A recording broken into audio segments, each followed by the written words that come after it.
Hello बच्चों, कैसे हो। मैं अविनाश, आपका केमिस्ट्री टीचर। तो बच्चों, आज हम स्टार्ट करेंगे 10th क्लास का second chapter acid base and salt. Okay बच्चों, लास्ट हमने फर्स्ट चैप्टर क्लियर कर लिया है, केमिकल रिएक्शंस एंड इक्वेशंस, और उसका असाइनमेंट भी मैंने डाल रखा है, तो आप उसको खुद ही सॉल्व कर लेना। तो आज हम स्टार्ट करते हैं बच्चों सेकंड चैप्टर, जिसका नाम है chapter 2 acid base and salt. Clear बच्चों, ये आपका चैप्टर है आज का, एसिड बेस एंड सॉल्ट। तो देखो बच्चों, क्या है एक्चुअल में, हम कह सकते हैं कि on the basis of taste compounds are classified into three categories. अब ये थ्री कैटेगरीज कौन सी है बच्चों?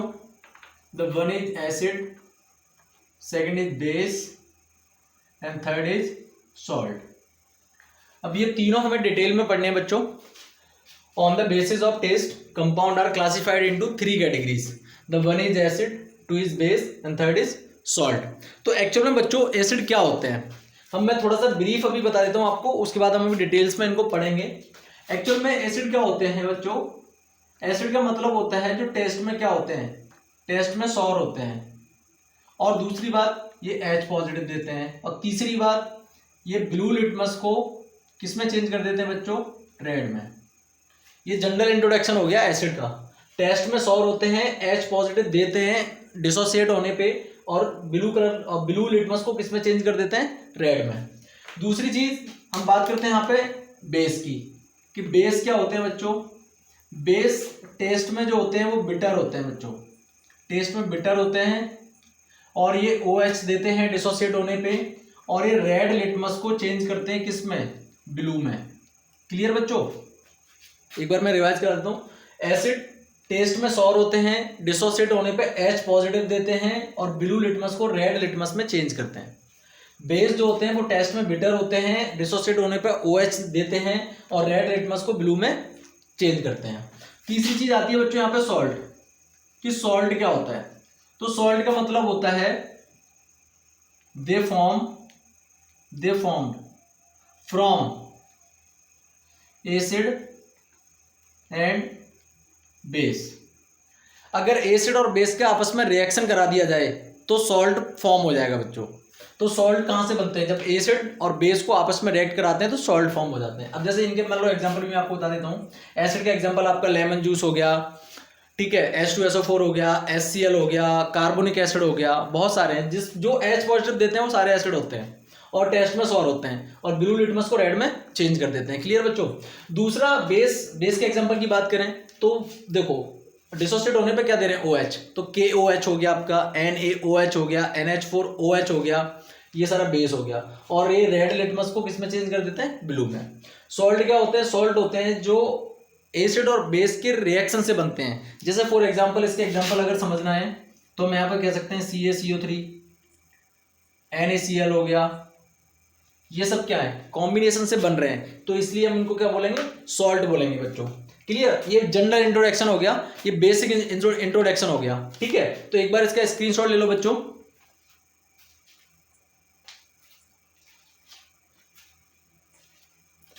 Very good.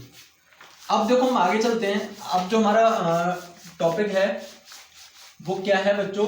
कि डिस्टिंग्विश, कि टेस्ट टू डिस्टिंग्विश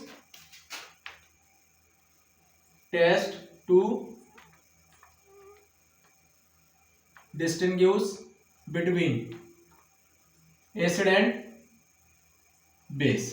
अब देखो ये समझो, ये जो नया टॉपिक लग रहा है यहाँ पे कि taste to distinguish between acid and base.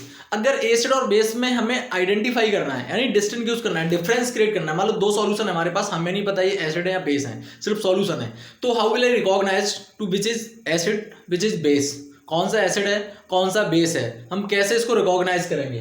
तो एक्चुअल में बच्चों उसके लिए हम एक नया टर्म यहाँ पे यूज करेंगे जो होते हैं इंडिकेटर।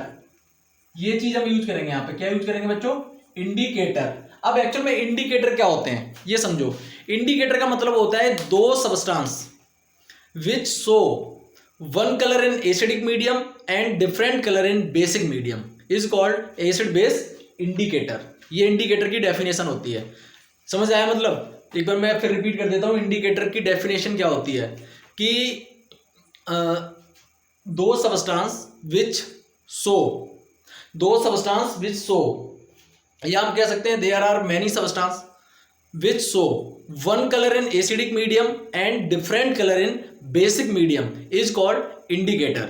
जो एसिड मीडियम में कुछ और कलर देता है, बेसिक मीडियम में कुछ और कलर देता है, वो क्या होता है? इंडिकेटर। जैसे अभी हमने एग्जांपल लिया था जनरल में लिटमस। अब जैसे एसिड क्या कर रहा था, ब्लू लिटमस को रेड लिटमस में चेंज कर रहा था, जबकि बेस में क्या हो रहा था, रेड लिटमस ब्लू में चेंज हो रहा था। तो डिफरेंट कलर हुआ ना बच्चों, वहां पे एसिड में कुछ और हुआ, बेस में कुछ और हुआ, तो उसी को बोलते हैं इंडिकेटर। अब एक्चुअल में होता क्या है बच्चों कि जो इंडिकेटर होते हैं ये बेसिकली दो तरह से होते हैं आपके। एक होते हैं आपके नेचुरल इंडिकेटर और दूसरा होते हैं सिंथेटिक। ये दो तरह के इंडिकेटर होते हैं बच्चों, नेचुरल इंडिकेटर और सिंथेटिक इंडिकेटर। नेचुरल इंडिकेटर कौन से होते हैं? नेचुरल इंडिकेटर होते हैं बच्चे नेचुरल इंडिकेटर होते हैं आपके बच्चों लिटमस। और सिंथेटिक इंडिकेटर होते हैं, एक होते हैं आपके फिनोप्थलीन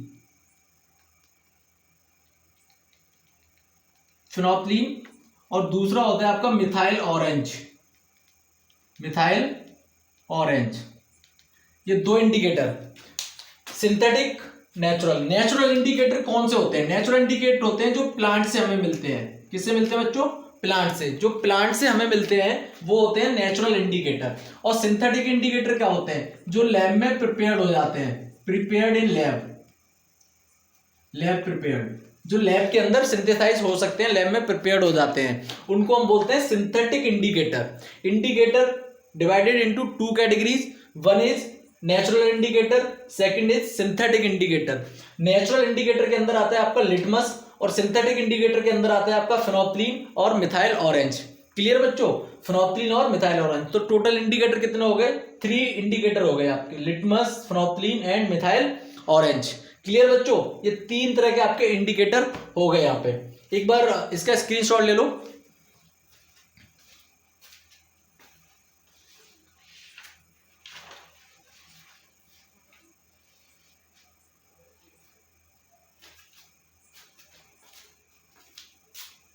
क्लियर बच्चों? अब मैं यहाँ पे एक एक करके आपके तीनों इंडिकेटर क्लियर कराता हूं। तो पहले हम बात करते हैं यहाँ पे लिटमस कि एक्चुअल में लिटमस क्या होते हैं। देखो बच्चों, लिटमस का मतलब क्या है कि सबसे पहले लिटमस सॉल्यूशन चलता था। लिटमस क्या चलता था? Litmus solution. और ये लिटमस सॉल्यूशन क्या होता है? ये पर्पल कलर की डाई होती है, पर्पल कलर की डाई होती है जो कि सॉल्यूशन में डिफरेंस कलर देती है। और ये लिटमस जो बनता है, ये एक पेड़ होता है लिचेन, वहां से मिलता है ये। जैसे अभी हमने क्या, ये लिटमस कौन सा इंडिकेटर है? अभी मैंने बताया नेचुरल इंडिकेटर है। और नेचुरल इंडिकेटर कौन से होते हैं? जो प्लांट से मिलते हैं। तो एक लिचेन का प्लांट होता है, वहां से ये बनता है लिटमस। सॉल्यूशन होता था पहले जो कि पर्पल कलर की डाई होती है। इसका खुद का जो कलर होता है वो पर्पल कलर की डाई होती है और ये डिफरेंट कलर देता है एसिड बेस के लिए। बट एक्चुअल में क्या होता था, इससे बच्चों बहुत डिजायर रिजल्ट नहीं मिल पाता था, बहुत ज्यादा डिजायर रिजल्ट नहीं मिल पाता था एसिड और बेस में। तो इसकी जगह यहाँ पे स्टार्ट किया, लिटमस सॉल्यूशन की जगह यूज होने लगा लिटमस पेपर, जो आज भी चल रहा है और ये बहुत ज्यादा यूजफुल है लेबोरेटरी के अंदर, बहुत बड़े स्केल पे इसका यूज होता है लिटमस पेपर। तो लिटमस सॉल्यूशन की जगह आज की डेट में जो यूज होता है वो यूज होता है लिटमस पेपर। और लिटमस पेपर बेसिकली बच्चों दो तरह से होते हैं, एक होते हैं लिटमस रेड और लिटमस पेपर ब्लू। ये दो तरह के लिटमस पेपर होते हैं जो आज की डेट में चल रहे हैं, एक रेड लिटमस पेपर और ब्लू लिटमस पेपर। अगर रेड लिटमस पेपर ब्लू में चेंज हो गया, अब देखो समझ रहे हैं यहाँ पे, जो रेड वाला लिटमस पेपर है ये अगर ब्लू में चेंज हो गया तो समझ लो सब्सटेंस क्या होगा, बेस होगा। क्लियर बच्चों? और अगर ब्लू लिटमस पेपर किस में चेंज हो गया, रेड में, तो सब्सटेंस क्या होगा, एसिड होगा। हो गया चेक, हो गया इंडिकेट कर दिया उसने। यानी हमने क्या, इंडिकेटर का मतलब क्या समझा था, there are many substance which show the one colour in acidic medium and different colour in basic medium. तो एसिडिक कलर में क्या दे रहा है वो, देखो ब्लू, वो सॉरी बेस में क्या दे रहा है ब्लू कलर, एसिड में क्या दे रहा है रेड कलर, डिफरेंट हो गया ना। तो ये हो गया आपका पहला नेचुरल इंडिकेटर, क्लियर हो गया बच्चों। लिटमस पेपर, लिटमस पेपर दो तरह का होता है, एक रेड लिटमस पेपर होता है, एक ब्लू लिटमस पेपर होता है। अगर ब्लू लिटमस पेपर सॉल्यूशन में जाके रेड हो गया तो सॉल्यूशन कैसा होगा, बाय नेचर एसिडिक होगा। और अगर red litmus paper blue colour का हो गया सॉल्यूशन में जाके तो सॉल्यूशन बाय नेचर कैसा होगा, बेसिक। क्लियर, तो ये हो गया आपका लिटमस पेपर, क्लियर हो गया नेचुरल इंडिकेटर। क्लियर बच्चों, क्लियर, वेरी गुड। अब देखो यहां पे इसका स्क्रीनशॉट ले लो चाहो तो आप, ओके। अब देखो यहां पे एक और लिटमस पेपर, अब लिटमस पेपर पूरा हो गया, एक और यहां पे इंडिकेटर होता है, वो हमारे डे टू डे लाइफ में बहुत यूज होता है उसका। एक और जो इंडिकेटर होता है वो उसका डे टू डे लाइफ में बहुत यूज होता है, वो हमारा कॉमन है, जिसको हम बोलते हैं टर्मरिक। टर्मरिक का मतलब हल्दी, ये भी एक अपने आप में इंडिकेटर है बच्चों। टर्मरिक एक इंडिकेटर है, इसका मतलब क्या है, ये इसका कलर कैसा होता है, ये येलो कलर का होता है। क्लियर, येलो कलर का, इसका खुद का कलर कैसा होता है, हल्दी का सबको पता है, येलो कलर होता है। क्लियर बच्चों, अब इसमें क्या होता है कि अगर ये हमें चेक करना है और इसको टर्मरिक को अगर आपने किसी सॉल्यूशन में डाला और सॉल्यूशन का कलर ब्राउन हो गया, कैसा कलर हो गया, ब्राउन, यानी किसी सॉल्यूशन में हल्दी को डाला और सॉल्यूशन का कलर कैसा हो गया, येलो से कैसा हो गया, हल्दी का खुद का कलर कैसा होता है येलो, और उसको आपने किसी सॉल्यूशन में डाला और वो किस कलर का, सॉल्यूशन का कलर उसने कैसा कर दिया, ब्राउन, तो समझ जाओ वो क्या होगा, वो बेस होगा बच्चों। और अगर येलो कलर में कोई चेंज नहीं आया तो समझ लो वो क्या होगा, एसिड, उसमें चेंज नहीं होता। लेकिन बेस होगा तो येलो कलर किस में चेंज हो जाएगा, ब्राउन में चेंज हो जाएगा बच्चों, तो वो क्या हो गया, बेस हो गया। तो एक आपका डे टू डे लाइफ का इंडिकेटर हो गया, ठीक, टर्मरिक। अब हमारा दूसरा था synthetic indicator. Natural indicator litmus paper पूरा हो गया, ये तो मैंने वैसे आपको बता दिया। एक आपका आता है सिंथेटिक इंडिकेटर। सिंथेटिक इंडिकेटर क्या होते हैं, जो लैब में प्रिपेयर्ड हो जाते हैं, वो मैंने अभी कितने बताए, दो। कौन से, एक फिनोप्थलीन और एक मिथाइल ऑरेंज। क्लियर बच्चों, तो अब देखो यहाँ पे फिनोप्थलीन की अगर हम बात करें तो पहले हम बात करते हैं यहाँ पे फिनोप्थलीन की।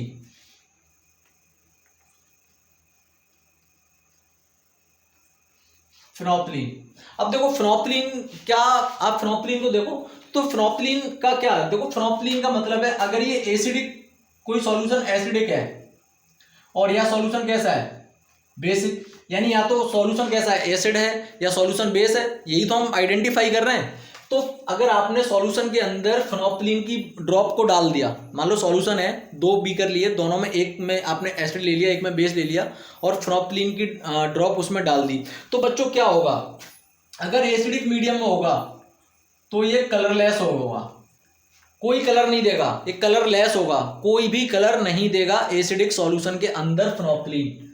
और अगर सॉल्यूशन बेसिक मीडियम हुआ तो ये कलर कैसा कर देगा, पिंक, ये चीज को समझो। और न्यूट्रल मीडियम भी हो सकता है, यहाँ पे कैसा मीडियम हो सकता है, न्यूट्रल, तो न्यूट्रल में भी ये कैसा होगा, कलरलेस होगा बच्चों, कलरलेस।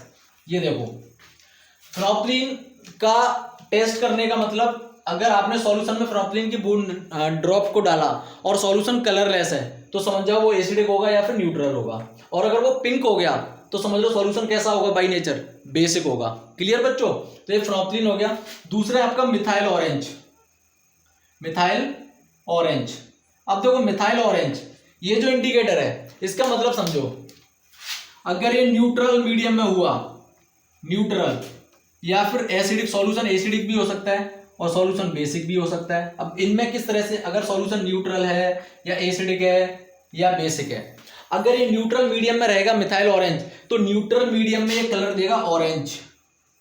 क्लियर बच्चों, अगर आपने किसी सॉल्यूशन में उसको कोई सॉल्यूशन लिया और उसमें मिथाइल ऑरेंज डाल दिया तो और उसने उस सॉल्यूशन के कलर को कैसा बना दिया, ऑरेंज बना दिया, तो समझ जाओ सॉल्यूशन कैसा है, बाय नेचर न्यूट्रल है, ना तो वो एसिड है ना वो बेस है, वो कैसा होगा बाय नेचर, अगर ऑरेंज कलर हो गया तो न्यूट्रल होगा।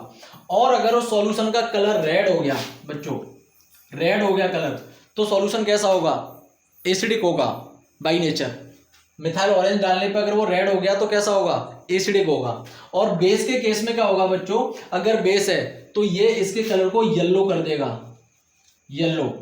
अब देखो तीनों, यहाँ पे दिख रहा है ना आपको, ये दोनों सिंथेटिक हैं, ये फेनोल्फथालीन भी सिंथेटिक है और ये मिथाइल ऑरेंज भी सिंथेटिक है। सिंथेटिक क्या होते हैं? जो लैब में प्रिपेयर हो जाते हैं। मैं एक बार फिर से आपको रिवाइज करा देता हूँ। देखो फेनोल्फथालीन अगर आपने सॉल्यूशन न्यूट्रल रखा तो ये कलरलेस रहेगा, अगर सॉल्यूशन एसिडिक होगा तो उसमें भी ये कलरलेस रहेगा, कोई कलर देगा ही नहीं फेनोल्फथालीन। अगर सॉल्यूशन बेसिक होगा बाई नेचर तो ये सॉल्यूशन के कलर को किस में चेंज कर देगा? पिंक में चेंज कर देगा। अगर पिंक कलर हो गया सॉल्यूशन का तो समझ जाओ सॉल्यूशन बाई नेचर कैसा है?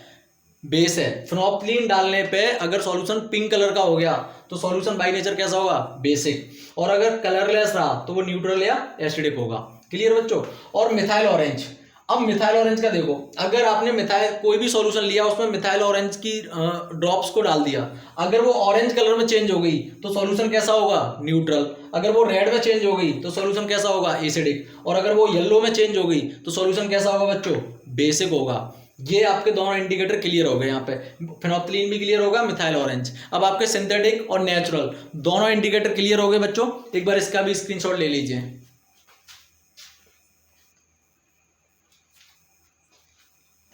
क्लियर बच्चों? Very good. अब देखो एक और टाइप के इंडिकेटर होते हैं, उसको भी समझ लो थोड़ा सा। जो होते हैं बच्चों आपके ओल्फैक्टरी इंडिकेटर बोलते हैं उनको, ओल्फैक्टरी। अब ये ओल्फैक्टरी इंडिकेटर का मतलब क्या होता है बच्चों? देखो ओल्फैक्टरी इंडिकेटर का मतलब होता है सिंपली स्मेल से। ध्यान रखना, ओल्फैक्टरी इंडिकेटर का मतलब किससे होता है? स्मेल से। तो यहाँ पे ओल्फैक्टरी इंडिकेटर में पहला जो इंडिकेटर है वो है ऑनियन। ये बहुत अच्छा इंडिकेटर है ऑनियन। ठीक है बेटा? ऑनियन ऑर्डर, ऑनियन ऑर्डर भी इसको बोल सकते हैं, ऑनियन ऑर्डर। अब ऑनियन का मतलब वही प्याज की हम जो बात कर रहे हैं। तो देखो बच्चों, अगर आपने मान लो जैसे प्याज है, प्याज में खुद की एक स्मेल होती है। ठीक है बच्चों? खुद की एक स्मेल होती है। अब आपने क्या किया कि यहाँ पे दो कंटेनर लिए, ठीक, ये कंटेनर ए लिया, ये कंटेनर ए लिया, इनमें आपने सॉल्यूशन फिल कर रखे हैं दोनों में। अब आपको नहीं पता कौन सा एसिड है कौन सा बेस है, तो आप क्या करो, इसमें प्याज डाल दो और इसमें भी प्याज डाल दो, दोनों में प्याज डाल दी। कुछ टाइम बाद, प्याज की खुद की स्मेल होती है, कुछ टाइम बाद इन दोनों में से प्याज को निकालो बाहर, ऑनियन को बाहर निकालो। फिर आप चेक करो, अगर इसमें से जो सॉल्यूशन एसिडिक होगा उसमें ऑनियन के अंदर स्मेल आ रही होगी, जैसे पहले आ रही थी बाद में भी वैसी ही स्मेल आएगी। लेकिन अगर किसी इन दोनों में से किसी भी ऑनियन से स्मेल गायब हो गई, स्मेल बिल्कुल चली गई, तो समझ लो वो सॉल्यूशन कैसा होगा? बेस होगा। क्योंकि एसिडिक मीडियम में ऑनियन अपनी स्मेल को रिटेन कर लेता है, लेकिन बेसिक मीडियम में ऑनियन अपनी स्मेल को डिस्ट्रॉयड कर देता है। ये होता है ओल्फैक्टरी इंडिकेटर। तो ऑनियन बहुत अच्छा ओल्फैक्टरी इंडिकेटर है। यानी प्याज की अपनी खुद की स्मेल होती है, उसको आप किसी सॉल्यूशन में डालोगे तो अगर उसने स्मेल को नहीं डिस्ट्रॉय किया, अपनी स्मेल को खत्म नहीं किया और सॉल्यूशन में से निकालने के बाद भी उसमें स्मेल आ रही है, तो समझ जाओ सॉल्यूशन बाई नेचर कैसा है? एसिडिक है। और अगर सॉल्यूशन में से निकालने के बाद उसकी स्मेल बिल्कुल गायब हो गई, स्मेल बिल्कुल खत्म हो गई उसकी, तो समझ जाओ सॉल्यूशन बाई नेचर कैसा है? बेसिक मीडियम में बच्चों। क्लियर? तो ये आपका एक ओल्फैक्टरी इंडिकेटर भी यहाँ पे क्लियर हो गया। अब आपका इंडिकेटर वाला पार्ट पूरा कंप्लीट क्लियर हो गया बच्चों। ठीक है, अब हम अपने मेन टॉपिक की तरफ चलते हैं। तो हमारा बच्चों मेन टॉपिक क्या है? बच्चों मेन टॉपिक है हमारा, अब जो स्टार्ट करते हैं, जो हमने जनरल इंट्रोडक्शन वैसे मैंने आपको दे दिया है, लेकिन अब आपका मेन टॉपिक स्टार्ट होता है एसिड। ये आपका मेन टॉपिक है एसिड्स। तो देखो पहले तो मैं एक दो पॉइंट्स लिख देता हूं इसके बारे में कि एसिड्स होते क्या हैं। ठीक, तो मैंने अभी क्या बताया था बच्चों आपको, एसिड्स क्या होते हैं? Just a minute.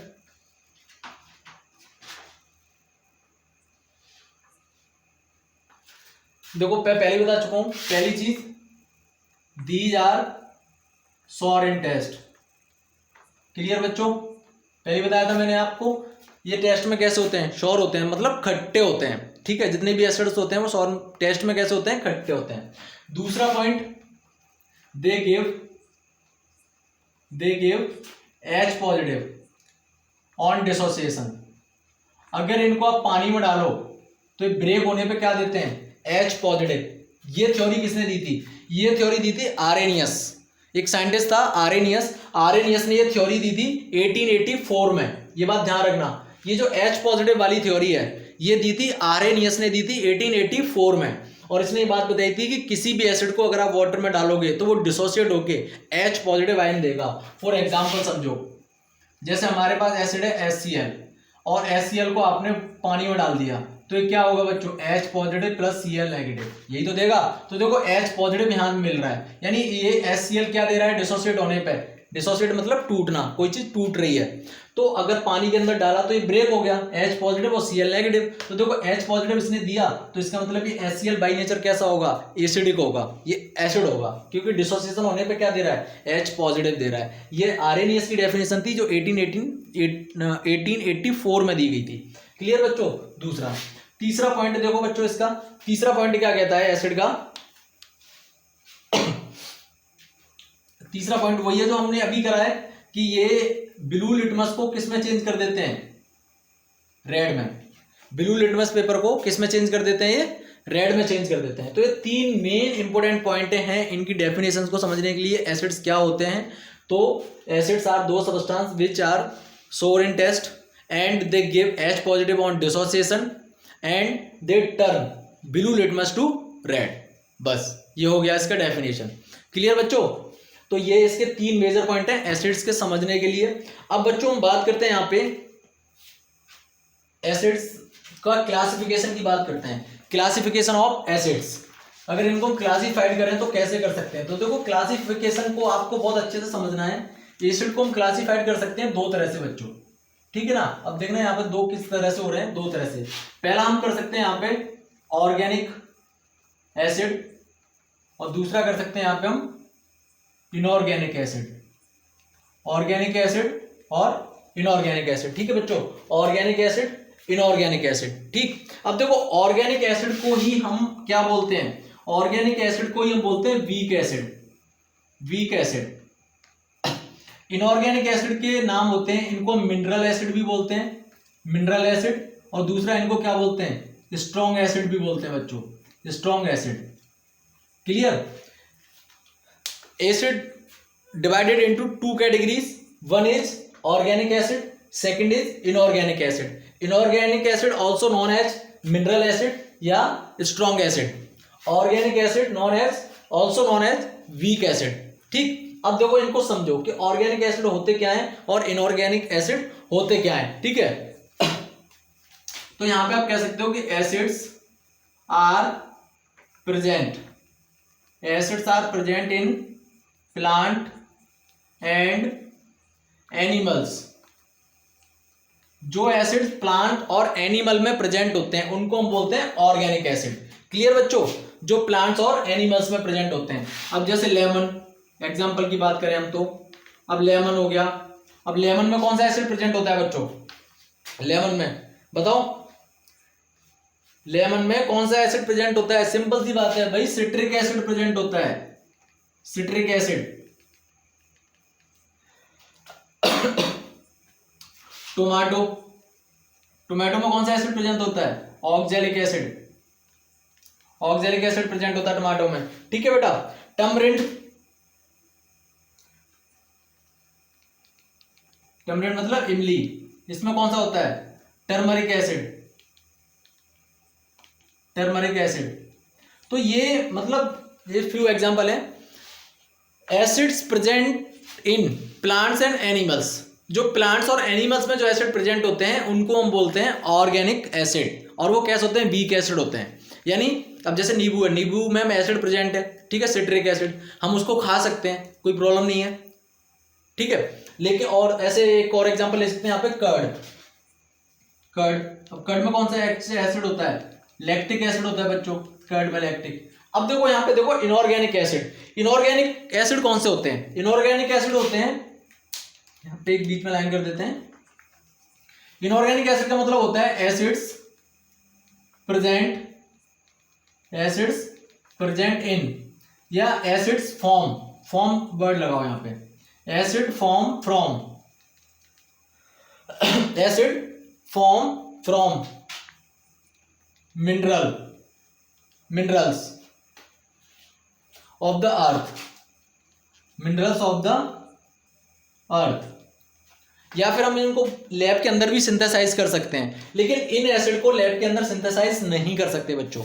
एक और मेजर डिफरेंस, ये देखो पहला डिफरेंस, ऑर्गेनिक एसिड यानी acid are present in plant and animal.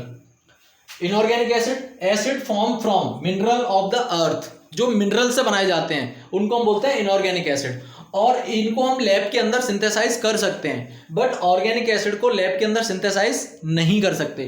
Clear बच्चों? अब जैसे इसके एग्जांपल आपको देखने हैं, तो देखो इसके एग्जांपल क्या हो गए, H2SO4 हो गया, HCl हो गया, HNO3 हो गया, ये सारे क्या हो गए, इनऑर्गेनिक एसिड हो गए बच्चों आपके। क्लियर? अब यहाँ पे एक चीज आपको समझनी है बहुत अच्छे से, मैं नोट डाल के लिखवा देता हूं यहाँ पे, नोट। एक एसिड ऐसा है जो कि है तो इनऑर्गेनिक एसिड, जो लैब के अंदर सिंथेसाइज होता है, लेकिन वो स्ट्रॉन्ग एसिड नहीं है, वो वीक एसिड है।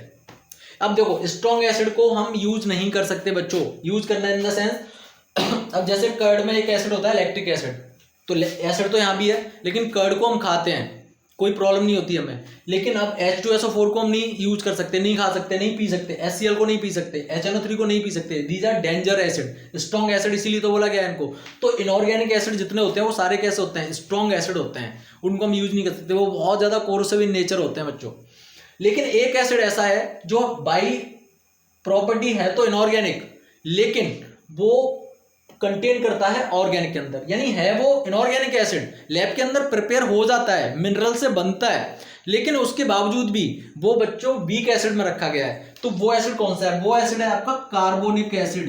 ये बहुत अच्छे से याद रखना बच्चों, कार्बोनिक एसिड, इसका फॉर्मूला आपका होता है H2CO3, H2CO3, इसको कार्बोनिक एसिड बोलते हैं। ये एक ऐसा एसिड है कार्बोनिक एसिड जो कि है इनऑर्गेनिक लेकिन है वीक एसिड। ये बहुत इंपॉर्टेंट क्वेश्चन है बच्चों कि ऐसा कौन सा एसिड है जो कि इनऑर्गेनिक होने के बावजूद भी वीक एसिड है, क्योंकि इनऑर्गेनिक सारे कैसे होते हैं, स्ट्रॉन्ग, जबकि कार्बोनिक एसिड ऐसा है जो इनऑर्गेनिक है उसके बावजूद ही वो कैसा है, वीक। अब इसका यूज कहाँ होता है वो समझ लो, इसका यूज होता है बच्चों जो कोल्ड ड्रिंक्स पीते हो आप, सॉफ्ट ड्रिंक्स, कोल्ड ड्रिंक देखिए ना थोड़ी सी खट्टी लगती है, तो वो इसी एसिड की वजह से होती है, क्योंकि वो कोल्ड ड्रिंक में यूज होता है। ये कार्बोनिक एसिड सबसे ज्यादा यूज होता है कोल्ड ड्रिंक के अंदर।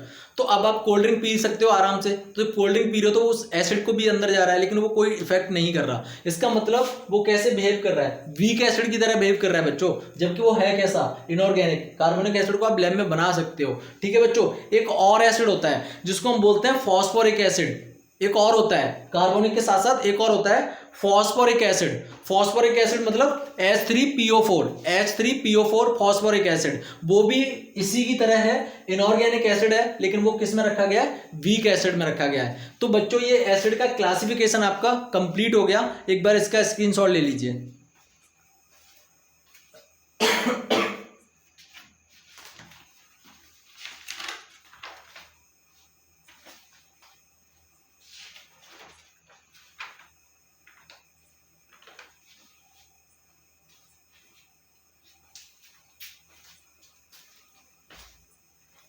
वेरी गुड बच्चों।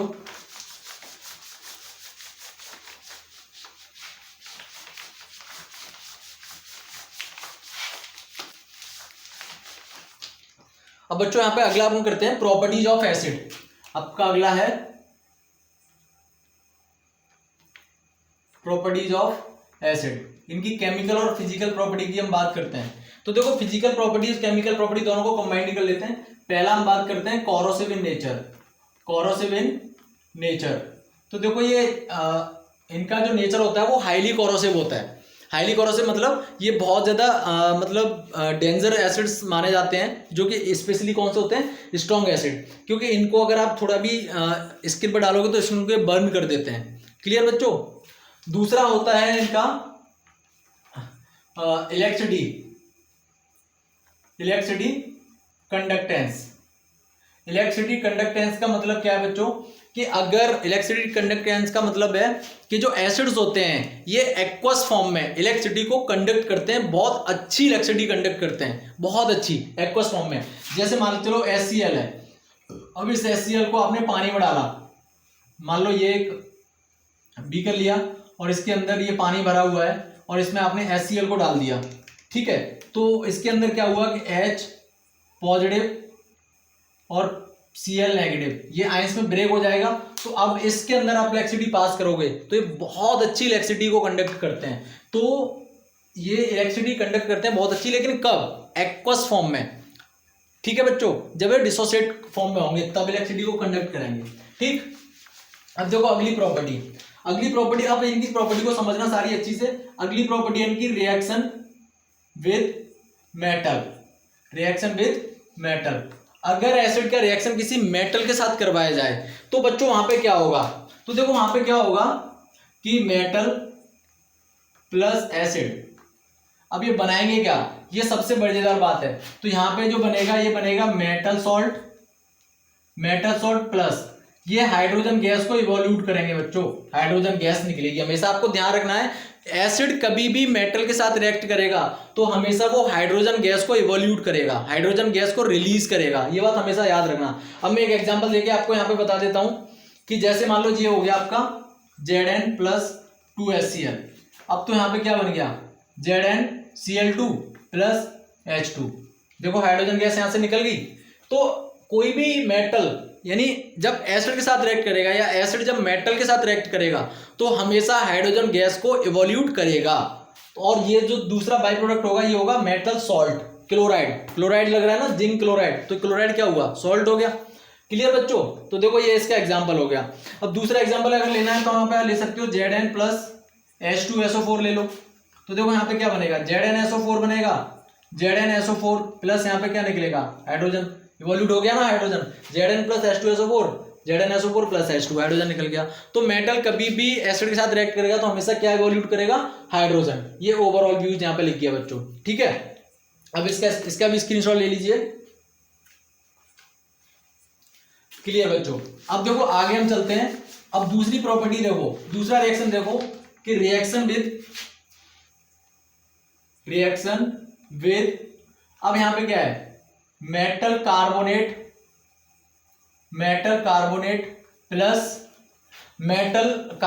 और हाइड्रोजन कार्बोनेट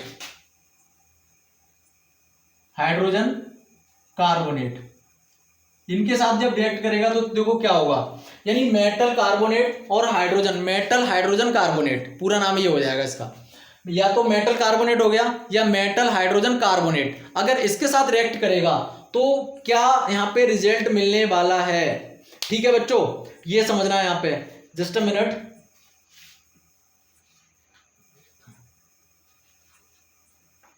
ओके, तो देखो बच्चों यहां पे क्या होगा, यहां पे देखो ये मेटल, ठीक है। अब मेटल कार्बोनेट या फिर मेटल हाइड्रोजन कार्बोनेट, मैंने शॉर्ट में लिख दिया मेटल कार्बोनेट या फिर मेटल हाइड्रोजन कार्बोनेट। इसके साथ जब ये रिएक्ट करेगा, कौन? मेटल, यहाँ पे एसिड लिखेंगे, मेटल तो भैया एसिड का रिएक्ट करा रहे हैं, एसिड। तो देखो यहाँ पे क्या क्या बनेगा, देखो एक तो बनेगा बच्चों यहाँ पे सॉल्ट प्लस यहाँ पे CO2 बनेगा और प्लस यहाँ पे H2O बनेगा।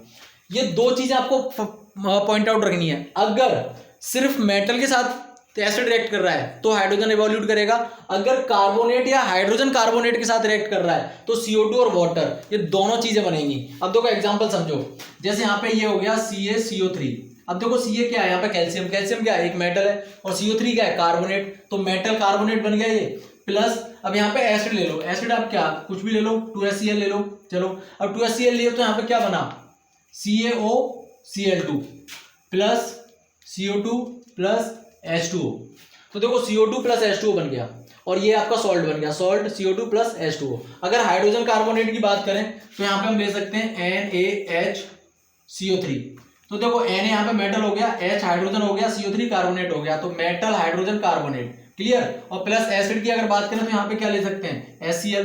तो देखो Cl और Na यहाँ पे मिलकर क्या बनाएंगे? NaCl प्लस H और एक H और एक O यहाँ से ले लो, H2O। अब एक को इधर चला गया तो CO2 बचा, तो CO2।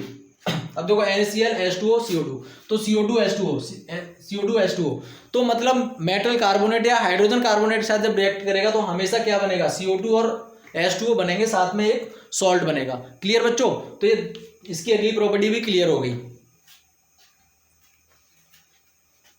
ओके बच्चों, अब देखो यहाँ पे अगली प्रॉपर्टी की तरफ चलते हैं।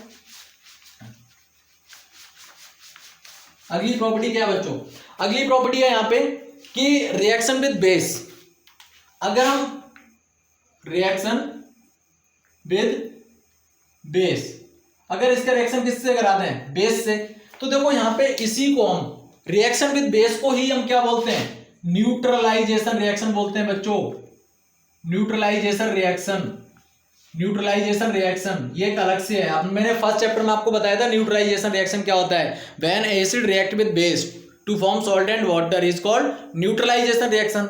When acid react with salt, तो हम वही तो कर रहे हैं, रिएक्शन विद बेस कर रहे हैं। तो देखो यहाँ पे क्या होगा, व्हेन एसिड यानी HCl react with base to form salt and water, तो देखो यहाँ पे क्या बनेगा, NaCl प्लस H2O हो गया ना। अब ये एसिड हो गया, NaOH क्या हो गया, बेस हो गया, तो NaCl प्लस H2O। कभी भी एसिड बेस के साथ रिएक्ट करता है तो हमेशा वाटर और सॉल्ट को फॉर्म करता है, और इसी रिएक्शन को हम बोलते हैं neutralisation reaction. When acid react with base to form neutralisation reaction. Clear बच्चों? अब देखो यहाँ पे क्लियर, ये हो गया। अब देखो अगली और प्रॉपर्टी देखते हैं यहाँ पे, अगली प्रॉपर्टी क्या है। अब देखो अगली प्रॉपर्टी यहाँ पे रिएक्शन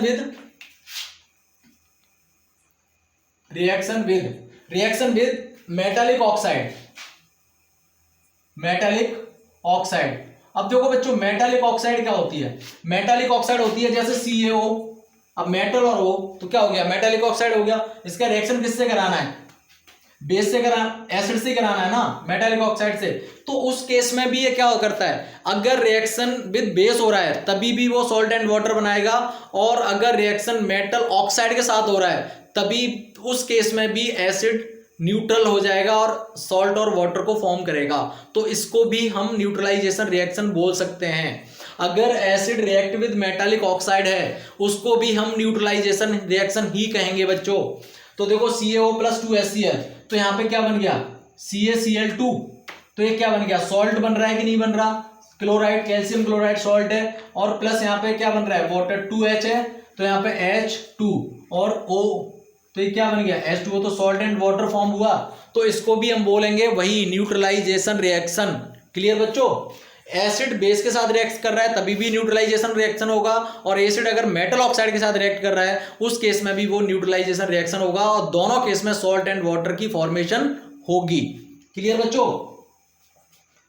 ओके, वेरी गुड। अब देखो ये आपकी प्रॉपर्टी सारी क्लियर हो गई एसिड की। अब एक छोटा सा टर्म बचा है जिसको हम बोलते हैं ठीक है बच्चों, एक छोटा सा टर्म बचा है यहाँ पे जिसको हम बोलते हैं आयोनाइजेशन टर्म, जिसको क्या बोलते हैं बच्चों, आयोनाइजेशन। अब देखो ये आयोनाइजेशन का मतलब क्या होता है, आयोनाइजेशन क्या चीज होती है, आयोनाइजेशन का मतलब होता है कि जब कोई भी एसिड डिसोसिएट होकर और आयंस में कन्वर्ट होता है उसी को हम बोलते हैं आयोनाइजेशन। ठीक है बच्चों, कोई भी एसिड, अब जैसे मान लो HCl है ये, अब HCl को आपने पानी में डाला एक्वस, तो ये क्या होगा, H positive plus Cl negative देगा, तो ये आयंस में कन्वर्ट हुआ, ये पॉजिटिव और एक नेगेटिव आयंस हो गए, कैटायंस और एनायंस आयंस में कन्वर्ट हो गया। तो इसी प्रोसेस को ही तो हम बोलते हैं आयोनाइजेशन। क्लियर बच्चों? इसी प्रोसेस को ही बोलते हैं आयोनाइजेशन। कोई भी एसिड एक्वियस फॉर्म में जाके जब आयंस में कन्वर्ट हो जाता है तो उसी को हम बोलते हैं आयोनाइजेशन। ओके बच्चों, तो ये आयोनाइजेशन भी आपका क्लियर हो गया। अब देखो अगला टॉपिक है आपका यहाँ पे डाइल्यूशन ऑफ कंसेंट्रेशन। अब ये डाइल्यूशन क्या होता है, dilution of concentration, dilution of concentration of acid. अब ये क्या, डाइल्यूशन का मतलब क्या है, ये जो वर्ड आ रहा है डाइल्यूशन, देखो डाइल्यूशन का मतलब होता है कि एसिड जब होता है, ये एसिड है, इसके अंदर एक एसिड भरा हुआ है, और एसिड बहुत ज्यादा हाईली क्या होते हैं, बहुत ज्यादा स्ट्रॉन्ग है। मान लो HCl भरा हुआ है, H2SO4 भरा हुआ है, सपोज करो H2SO4 भरा हुआ है, तो मैं ये कहना चाह रहा हूं बच्चों कि डाइल्यूशन का मतलब क्या होता है। तो देखो अगर इसकी स्ट्रेंथ बहुत ज्यादा है, बहुत ज्यादा स्ट्रेंथ है, तो हम क्या कर रहे हैं कि इसमें पानी ऐड करना शुरू कर देते हैं। मान लो इसमें पानी ऐड कर दिया अगर हमने, समझना बच्चों, एसिड में हम वाटर ऐड कर रहे हैं तो ये क्या होगा, ये डाइल्यूट होना शुरू हो जाएगा बच्चों, उसी प्रोसेस को बोलते हैं डाइल्यूशन। क्लियर बच्चों? अभी ये एसिड बहुत ज्यादा कंसेंट्रेटेड है तो इसमें हम पानी ऐड कर दिया तो ये क्या हो गया, बहुत ज्यादा मतलब डाइल्यूट होता चला जाएगा, कंसेंट्रेशन इसकी कम होती चली जाएगी। अब देखो आप सोच रहे होंगे, कमी आपने देखा होगा सर ये क्या बता रहे हैं कि ऐड वाटर को ऐड करो एसिड में, तो ऐसा नहीं करना होता। ये तो सिर्फ मैंने आपको समझाया है, एक्चुअल में होता क्या है ये पॉइंट आप हमेशा याद रखना। कभी भी आप लैब के अंदर जाओ या लैब में एक्सपेरिमेंट करो बच्चों, तो हमेशा एक बात मेरी याद रखना, कभी भी, ये बहुत इंपॉर्टेंट पॉइंट मैं आपको बता रहा हूं, वाटर को आप सॉरी बच्चों